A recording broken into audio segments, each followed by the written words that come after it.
তার হাতে ছিল এমন কিছু গোপন বিদ্যা যা সে শয়তানের কাছ থেকে আয়ত্ত করেছিল। সে নিজেকে মুসলমানদের মিত্র হিসেবে দেখাতো, কিন্তু তার অন্তরে ছিল প্রচণ্ড হিংসা ও ক্রোধ। ইসলামের এই দ্রুত বিস্তার তাকে রাতের ঘুম হারাম করে দিয়েছিল। সে দেখছিল কিভাবে আরবের মানুষ দলে দলে ইসলাম গ্রহণ করছে, কিভাবে মুহাম্মদ সাল্লাল্লাহু আলাইহি ওয়াসাল্লামের প্রভাব দিন দিন বাড়ছে। এই সময়ে মদিনার কিছু ইহুদি নেতা গোপনে এক সভায় মিলিত হল। তাদের চোখে মুখে ছিল উদ্বেগের ছাপ।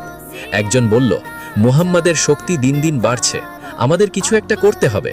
আর একজন বলল, কিন্তু কি করা যায়? তার সাহাবীরা সব সময় তাকে ঘিরে রাখে, তার কাছে পৌঁছানো প্রায় অসম্ভব।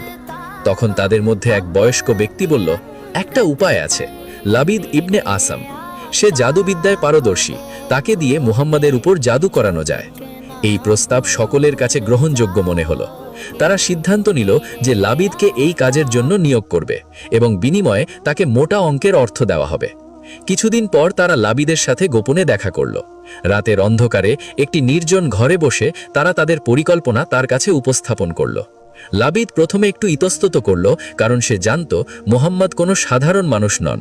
কিন্তু যখন তারা তার সামনে স্বর্ণমুদ্রার থলে রাখল, তখন তার লোভী চোখ চকচক করে উঠল।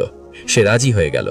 লাবিদ বলল, এই কাজ করতে হলে আমার মুহাম্মাদের কিছু ব্যক্তিগত জিনিস লাগবে, তার মাথার চুল বা চিরুনি বা এমন কিছু যা তার শরীরের সাথে সরাসরি সম্পর্কিত। এই কথা শুনে তারা চিন্তায় পড়ে গেল। রাসূলুল্লাহ সাল্লাল্লাহু আলাইহি ওয়াসাল্লামের কাছে পৌঁছানো